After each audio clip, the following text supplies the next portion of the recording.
Hi, this is Baby Boomer Tales. My name is Jim. How the heck are you today?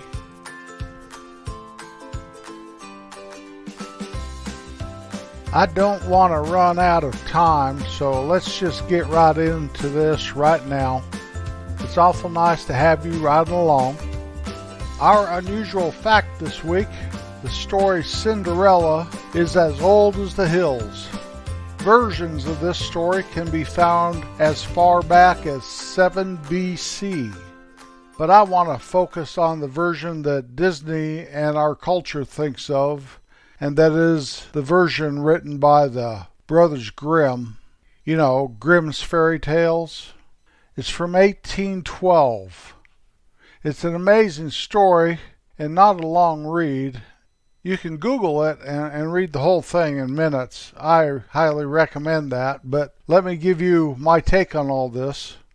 After reading Grimm's Fairy Tales of Cinderella, there was no fairy godmother or anything like that, no pumpkin coach, no geese turned into beautiful white steeds, or was it mice? No glass slipper. Instead of the glass slipper, Cinderella had a golden slipper. After dancing at the ball for 3 nights in a row, and old Cinderella disappeared, the prince went out on a quest to find her. He shows up at Cinderella's house, you know, the one that the ugly, terrible, evil stepmother and her 2 stepsisters lived in also. Well, the stepsisters lusted that position of being in royalty so much that the one sister cut off her toe so that the slipper would fit. Oh, her mother gross. said, "You won't need to walk when you become the princess." And her foot fit in the slipper, but as they were leaving, the prince noticed that blood was coming out of her slipper. He took it off, and lo and behold, she had cut her toe off. Oh my goodness. So he goes back to the house, and the other sister goes, "The slipper is mine. It will fit." And she cuts off part of her heel to make that slipper fit her big old foot. Her mother said, "You will not need to walk when you become a princess." And the slipper was on her foot, and the prince decides to take her back to the palace. And then he notices blood gushing out of that slipper. He takes the slipper off, and she had cut off part of her heel so the slipper would fit. Somehow he stumbles upon Cinderella here in the house, and of course the bloody, gross slipper fit her dainty little beautiful foot. And then he looked her in the eyes and did recognize her. You'd think he would have done that first. It doesn't all end there either. Turns out that what you sow is what you reap, and the birds came and pecked out the evil stepsister's eyes, and they were blind for the rest of their life. Jim, stop the story, please. I think I like that cartoon that old Walt Disney made better. Whew. Anyway, now for the top 10 55 years ago. That's the top 10 pop songs this week in 1968. Number 10, "If I Could Build My Whole World Around You," Marvin Gaye and Tammy Terrell. Number 9, by Gladys Knight and the Pips, "I Heard It Through the Grapevine." Number 8, "Daydream Believer" by the Monkees. Number 7, "Spooky," the Classics 4. Number 6, by the Beatles, "Hello Goodbye." Number 5, "Bend Me, Shape Me," the American Breed. Number 4, by Gary Puckett and the Union Gap, "Woman, Woman." Number 3, "Green Tambourine," the Lemon Pipers.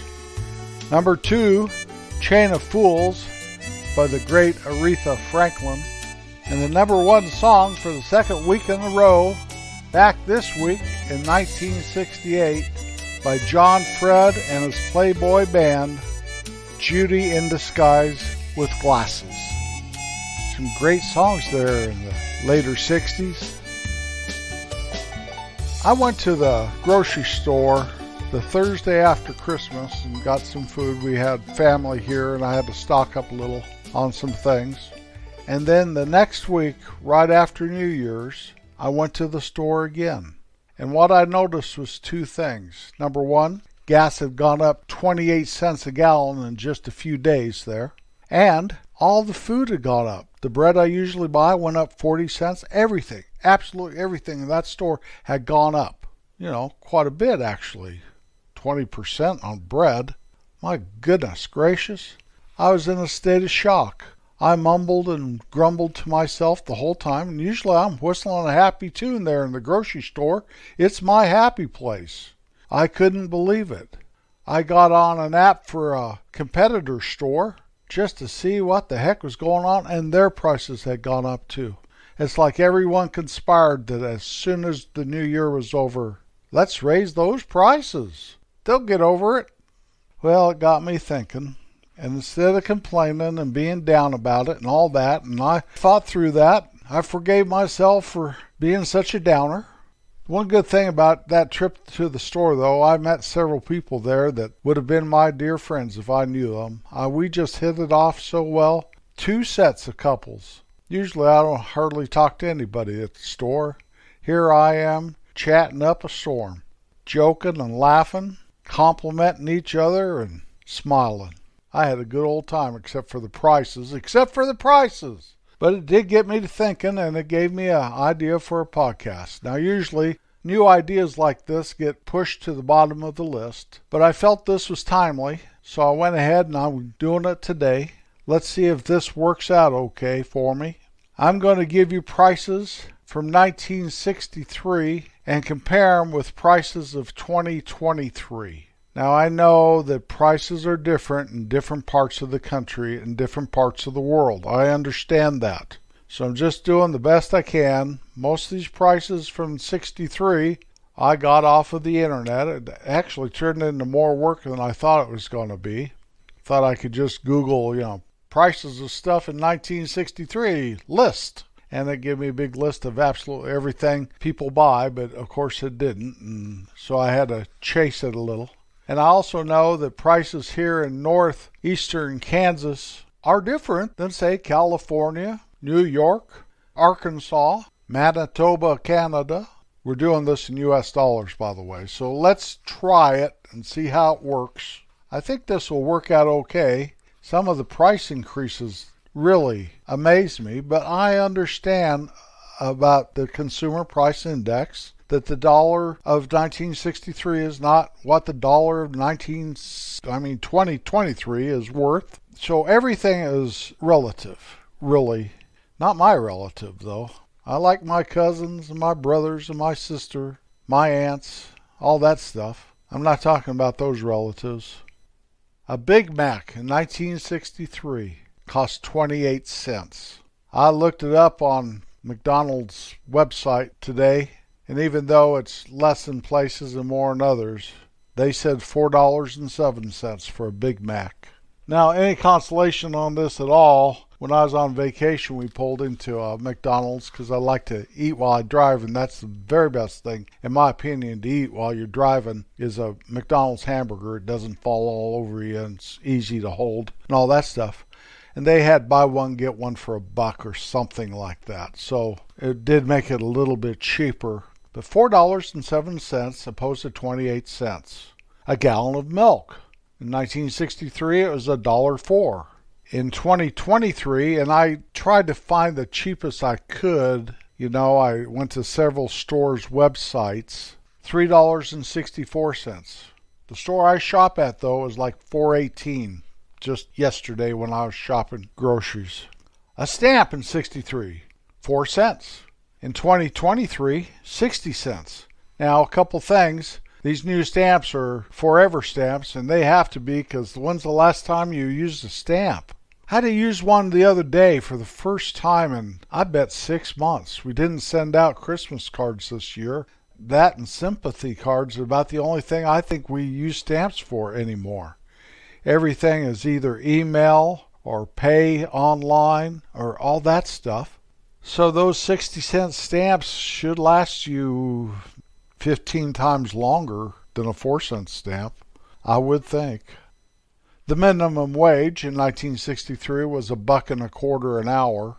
In 2023, in most parts of the U.S., it's $7.25 an hour. Now, I'm not a big one on minimum wage, and I know that it's a political hot potato, so we'll just leave it at that. I don't like hot potatoes. A little bit, not even. Crest toothpaste? Now this is kind of funny. 50 cents in 1963. And I got on, and the cheapest I could find some Crest was 97 cents. But most of it was like $3.95 a tube. But I did find one, and it didn't say it was on sale. It must have been a lost leader or something, 97 cents. It's easy to spend $2 or $3, $4 for a tube of toothpaste, though. Let me give you a little hint. Use half the amount of the toothpaste that you usually do. It'll probably work better, that and your laundry soap, than the full cup or the full brush full. Just try it. See what you think. You could save half of all that big money you're spending on toothpaste right then and there. Wonder Bread in 1963 was 22 cents a loaf. Guess what it is today? There again, I just got on a store website, $2.72 a loaf. Whew. What's that? 14 times what it was in 63? The record baseball contract in 1963, the highest paid player, Willie Mays, $105,000 a year. In 2022, coming into the 2023 season, Max Scherzer and Justin Verlander each will be making $43,333,333.33 a year. 43 and a third million. Whew! Yeah. Tell me that they understand what I'm talking about. There's no way they can, and nothing against their pitching prowess. They're both very good pitchers. But $43 million a year? A Hershey's chocolate bar, 63, it's 5 cents. 2023, and this is hard because they sell these big bars and they multi-packs and all that stuff, but I did find one place, and it's not from where, you stand at the cash register and they have all that stuff that you just grab because you're standing there and don't have anything else to do. There's always candy and stuff there. But $1.14. I imagine that same thing there at the cash register is $1.50. A dozen eggs. There's jokes going around now that eggs are more valuable than catalytic converters, so they'll be stealing your chickens instead of your car. All that stuff. In 1963, a dozen eggs was 55 cents. I can remember just a couple years ago, eggs being on sale for 75 cents. Lost leader this week only. But the cheapest I could find them was $4.38 a dozen right now. That's quite a difference, and I don't understand why. I do have some friends that have chickens, and they said that the feed went up from $6 a bag, however big their bag is, to $16 a bag. So that'll raise the price of eggs, guaranteed. College tuition.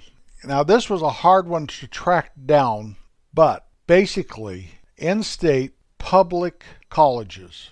In 1963, $243 tuition.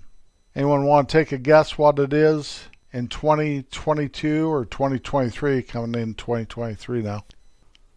You can't guess? In-state, not out-of-state, because out-of-state's double that. $9,377. That's just for the tuition. That's not for housing or food or any of that stuff. That's just tuition at a public college. Gas in 63, 32 cents. All I think they had was regular and ethyl back then. Today we're talking about, unleaded with 10% ethanol or whatever they do. $2.88 a gallon. At my local station, 15 miles up the road.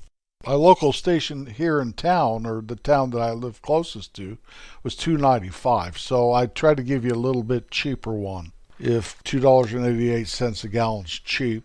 I know it's cheap compared to Colorado because their gas is much higher and it's 85 octane instead of 87 octane, which I get in Kansas. So when we go to Colorado, I burn 87 octane. That's what my cars are used to. So I can't buy what they're advertising. I have to buy their mid-grade. So instead of $3.75, it's $4.25 a gallon or something outrageous and terrible. And there again, I always have the opportunity to start complaining. But what, me worry? Isn't that what Alfred E. Newman said? What, me worry? Not me, man. Movie tickets, 85 cents in 1963. I looked up on the AMC website in my area of town. You know, they always ask if they can, figure out where I live. So I said yes, and it came to $12.49 for one ticket, adult, for an evening movie. Sears Kenmore washing machine, $188 in 1963. Whirlpool made the Kenmore at one time, I know, so I priced a Whirlpool washing machine in 2023, $538. $350 more. Velveeta cheese, the loaf of Velveeta cheese. It's something like that American cheese slices, only it's in a big loaf. I think my wife wants to buy it when we entertain, and she puts some salsa in it for dips, put some tortilla chips around or something. A 2-pound loaf in 1963 was 79 cents. A 2-pound loaf that I could find at the grocery store, $7.98. 10 times the amount. Jeez Louise. Okay, sirloin steak, 69 cents a pound in 1963. Sirloin steak in 2023. Now, I didn't get the certified Angus Premier. I just got regular old USDA, just like what they had in 1963, $7.94 a pound. Now, I left off houses because, houses cost more in California than they do in Mississippi. Houses cost more in Colorado than they do in Kansas, etc., etc. TVs, because things electronic, back in 63, a 25-inch TV was a pretty good sized TV. Today, a 25-inch TV is a little thing. How about an 85-inch TV? Yeah. So you can't compare them. There's no way you can compare that. Okay? Cars and trucks. I really wanted to do that. I wanted to do a pickup truck. That's what I drive. It's a pickup truck. I thought, a 63 Dodge or Ford or Chevy pickup compared to a 2023 pickup, same type, you can't. Or at least I couldn't find it. I kept Googling it. All it did was put me into places where they were trying to sell me cars and trucks. So I finally gave up on that. My wife's car was a Jeep Grand Cherokee. Nice car. I really, really liked that, SUV. And one time, a few years ago, I was getting my oil changed at the dealership, and I was just walking around, and I looked at them, and they were about $70,000 then. I have no idea what it's worth now. Not worth, but cost. As far as I'm concerned, it's not worth that. No car's worth that. Why in the world? But if you do, well, that's fine. It's just I don't, or I try not to. So, let's end this on the very last thing. And this isn't talking oranges and oranges or apples and apples, but a payphone call costs 10 cents. Shiny dime. Make a call to payphone. Well, it's kind of hard to find a payphone these days. I know that. So, my cell phone bill for my wife and I is right around, after taxes and handling fees and all that stuff. They tell you the phones are paid for. I have no insurance on them or any of that junk, It's about $100. So I guess the amount of phone calls I make, I'm ahead on that one. I wouldn't trade that for nothing except for everybody's looking at their payphone instead of looking at you or looking at where they're going. Looking at their payphone? You can find us at babyboomertales.com. Thank you for riding along today. It's always a pleasure to have you. Always be kind. It's like taking the high road in life. I'll be back next Wednesday with bells on. Peace out.